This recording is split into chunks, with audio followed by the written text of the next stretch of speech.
मित्रांनो, आपल्या सगळ्याचं पुन्हा एकदा स्वागत आहे आपल्या नवीन एका व्हिडिओमध्ये. तर मी महाराष्ट्रातल्या अशा एका गावामध्ये आलो आहे ज्या गावामध्ये कुंपण घातल्याशिवाय शेती केली जात नाही. तर तुम्ही पाठीमागं बघसाल माझ्या ताराचं कुंपण केलेलं आहे. अशा प्रकारची कुंपणं केल्याशिवाय शेती इथं केलीच जात नाही असं हे गाव आहे. तर चला या व्हिडिओच्या माध्यमातून बघूया आपण थोडक्यात कुंपणं किती प्रकारचे आहेत आणि कशा प्रकारचे केलेले आहेत कुंपणं शेतीला, आणि याचं कारण काय असणार आहे ते पण आपण जाणून घेऊया. तर मित्रांनो, हे जे तुम्ही कुंपण बघताय ते कुंपण अतिशय सुंदर पद्धतीनं ते इथं तयार केलेलं आहे. आणि कुंपणाच्या आतमध्ये बघचाल तुम्ही बाग आहे. तर ही बाग शेवग्याची बाग आहे आणि या शेवग्याच्या बागाला सुद्धा कुंपण करण्यात आलेलं आहे.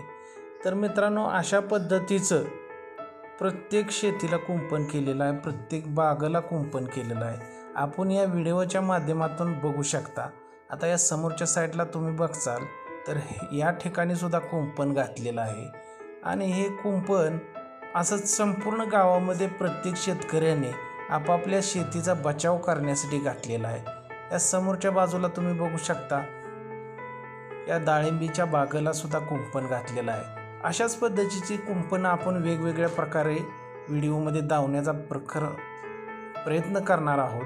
तर मित्रांनो, या ठिकाणी आता शेती नाही, परंतु या ठिकाणी सुद्धा बघू शकता आपण की खांब लावलेला आहेत आणि खांबाला गेटसुद्धा आहे. या ठिकाणी शेतीचा बचाव करण्यासाठी या शेतकऱ्यांना सुद्धा असं नियोजन लावलेलं आहे. तर या बाजूला सुद्धा आपण सगळेजण बघू शकता की खांब उभे आहेत आणि कुंपण केलेलं आहे. या साईडला सुद्धा तुम्ही बघू शकता या बागेला सुद्धा कुंपण केलेलं आहे.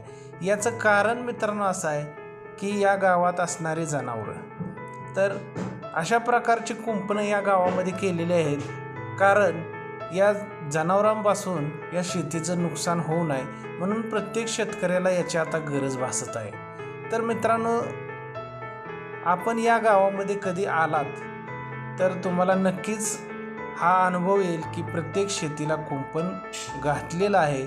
तर मित्रांनो, हे बाणलिंग मंदिर फोंडशिरस या गावचं आणि या गावामध्ये असणारी ही बाणलिंगाची जनावरं आपण बघत आहात. या बाणलिंगाच्या जनावरामुळं शेतीवरती त्याचा दूरगामी परिणाम होऊन बऱ्या प्रकारे शेतीचं नुकसान होत असते. त्यामुळे अशा प्रकारची कुंपणं प्रत्येक शेतकऱ्यानं या शेतांमध्ये घालून घेतलेली आहेत. तर या व्हिडिओच्या माध्यमातून मित्रांनो आपण वेगवेगळ्या प्रकारे जाणून घेणार आहे. तर या ठिकाणी आपण बघितलं तर या डाळिंबीच्या बागेला काटेरी कुंपण केलेलं आहे. म्हणजे थोडक्यात ज्या शेतकऱ्याकडं आर्थिक पाठबळ नाही अशा शेतकऱ्यानं सुद्धा अशा प्रकारे आता सुरुवात करायला शेतीला केलेली आहे.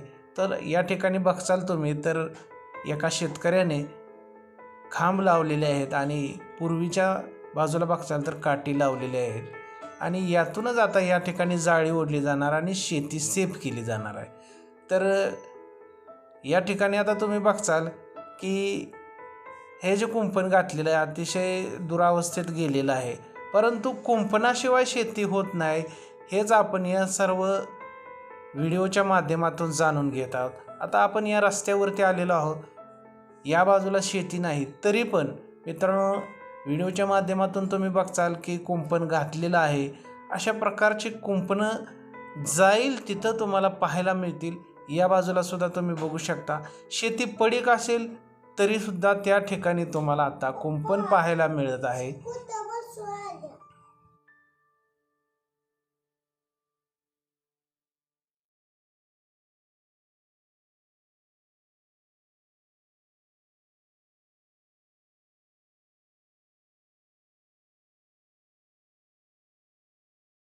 मित्रांनो, व्हिडिओच्या माध्यमातून तुम्ही सगळ्यांनी बघितलं की या गावामध्ये प्रत्येक शेतीला कुंपण घालावं लागतंय. त्याचं आता खरं कारण तुम्हाला सांगतो. तर या गावामध्ये बाणलिंग आहे आणि शंभू महादेवाचाच हा एक अवतार आहे आणि या अवताराच्या बाणलिंगाच्या अवतारामुळं या बाणलिंगाला काही लोकांनी नंदी सोडलेले आहेत. नंदी म्हणजे गाय असतील, बैल असतील असे देवासाठी सोडलेले आहेत आणि त्यामुळं 200-400-8 अशी 400च्या आसपास गेलेली आहे. आणि ही 400 जनावरं या फोंडशिरस या भागात फिरत असते ती आणि त्यामुळं शेतीवरती त्यांचा हल्ला होत असतो आणि शेतीतील पीक पाणी या गुरांमार्फत खाल्लं जातं. म्हणून प्रत्येक शेतकऱ्याला असं प्रत्येक शेतीला असं कंपाऊंड करण्याची गरज भासत आहे. तर मित्रांनो, व्हिडिओ आवडला असल्यास लाईक करा, कमेंट करा, शेअर करा आणि सगळ्यात महत्त्वाचं आपल्या चॅनलला सबस्क्राईब करा. धन्यवाद.